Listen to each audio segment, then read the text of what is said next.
Mariage population avec la police. Continuez à tuer bandits. Depuis on tire sur la police.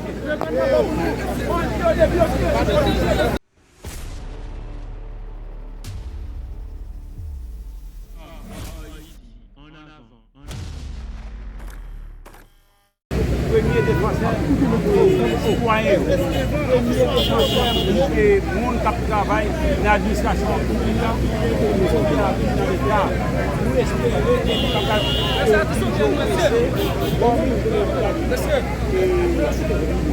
pour faire ça, le fait comme bien privé.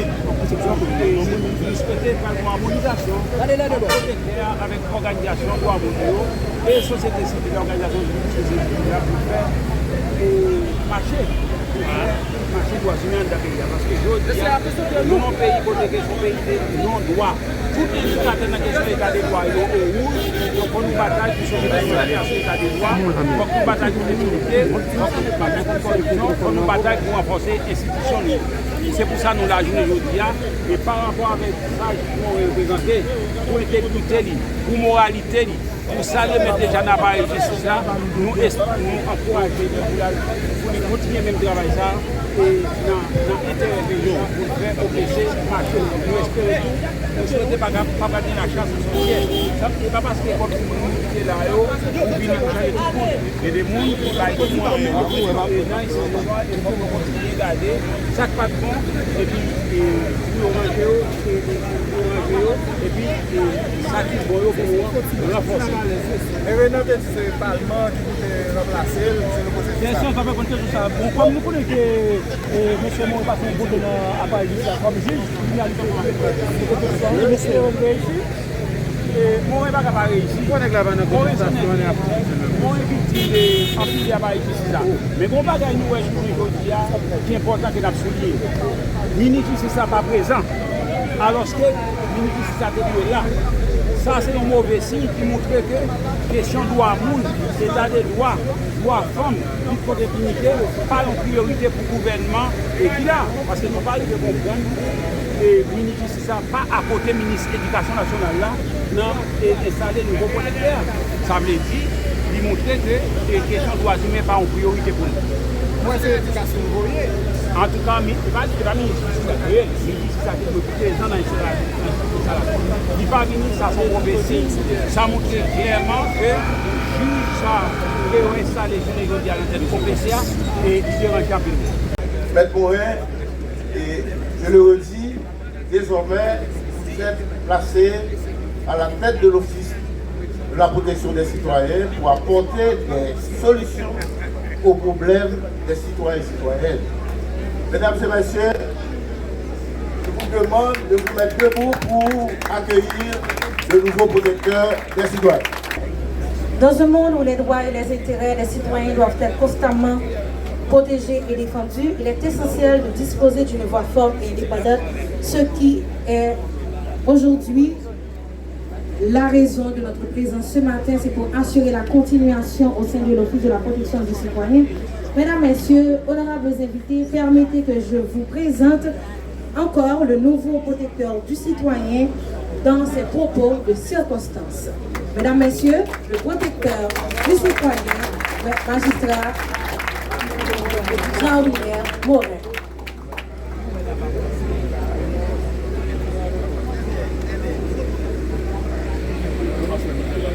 Monsieur le ministre de l'Éducation nationale, Monsieur le directeur général du ministère de la Justice, Monsieur le directeur général du ministère de l'Éducation nationale, Monsieur le directeur de l'UNCC, Monsieur le président de la lutte contre la traite des personnes, Messieurs les conseillers au Conseil supérieur du pouvoir judiciaire, collègues magistrats, confrères, consoeurs de la presse, collègues pasteurs, Mesdames, Messieurs, en vos rangs, titres, grades et qualités.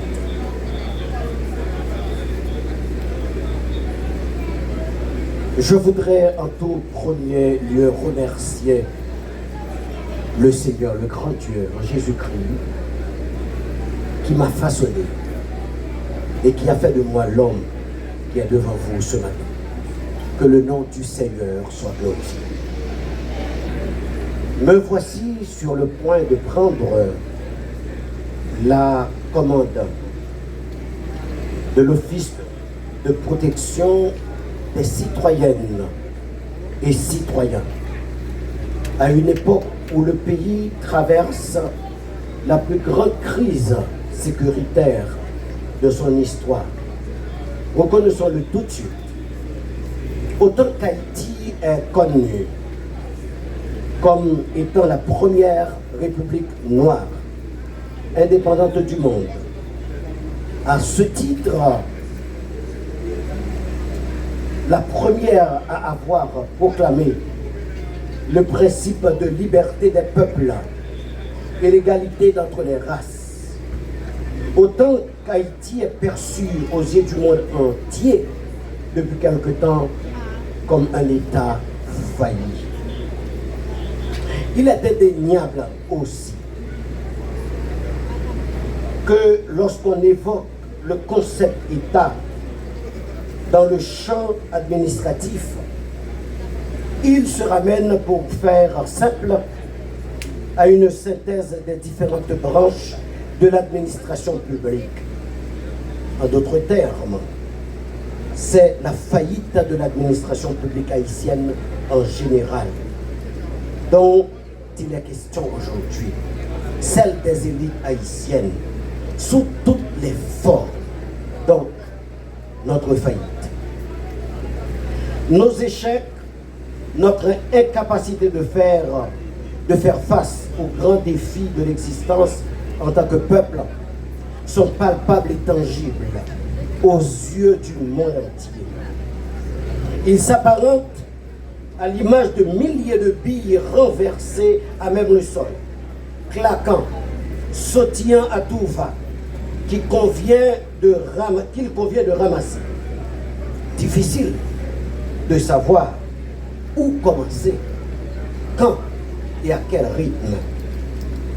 À peine une méthodologie de ramassage établie, des milliers d'autres billes sont déversées encore et encore. Tout ceci est de nature à décrédibiliser n'importe qui, de n'importe quel niveau d'intelligence, de bonne foi, ou au mieux, en termes de cohérence, de méchanceté qu'il y a derrière. Je voudrais, en dépit qu'il n'est pas avec nous ce matin, m'adresser aux protecteurs sortants. Tandis que je m'apprête à vous succéder, mon ami, Maître Renan Hérouville, à ce poste d'importance, je salue l'excellence des travaux que vous avez accomplis durant votre mandat. C'est un fait. Même s'il arrivait durant votre gouverne, certaines fois, que des circonstances fortuites ont bâché votre lumière. Cependant, aucune d'entre elles n'ont pu l'éteindre. Votre auréole, votre lumière. Vous avez bâti votre vie bien avant ce poste. Vous allez la réussir encore après ce poste. Tandis que j'ai la certitude que vous allez continuer à enseigner, à défendre les droits de la personne humaine, mais surtout reprendre votre torche pour défendre la veuve et l'orphelin. Laissez votre lumière nous atteindre. Nous aurons certainement besoin de votre expérience. Monsieur l'ancien protecteur, bonne chance pour la suite. Que le Seigneur vous garde. L'occasion m'est échoit de remercier le Conseil présidentiel de transition et la primature d'avoir concouru à ma nomination à ce poste de prestige, ou servir encore à travers d'actes concrets d'accompagnement légaux des administrés trop souvent négligés ou victimes de dérives ou manquements de l'administration publique et pire encore. J'ai ainsi accepté ce poste parce que, une fois de plus, il me permettra d'aller à la rencontre des victimes. Cette fois-ci, pas en tant que juge, mais en tant que protecteur des droits ou vigie du respect et de l'application des règles de procédure tracées par la loi. Même contre l'État, même contre l'administration publique. Encore une fois, mesdames, messieurs, les membres du Conseil présidentiel de transition, monsieur le Premier ministre, soyez en remerciés. Cette fonction que je m'apprête à remplir ne peut l'être sans le concours ni l'assistance active, dynamique des dizaines d'hommes et de femmes qui composent le service de l'Office de protection du citoyen. Mesdames, Messieurs les membres du service, en vos rangs, grades et qualités, c'est avec humilité que j'investis ce rôle. Je compte ardemment sur vous pour mener à bien, dans sa multiple polarité, la réussite, parce que la réussite doit être collective. Je parle même de l'idée d'équipe d'aujourd'hui. Vous venez de changer de coach, mais l'ossature demeure. Peut-être il y aura quelques réaménagements tactiques. Je reprends, peut-être qu'il y aura quelques réaménagements tactiques, mais c'est la même équipe. La stratégie ne peut l'être car étant rigide, il se tient au centre des préoccupations constitutionnelles.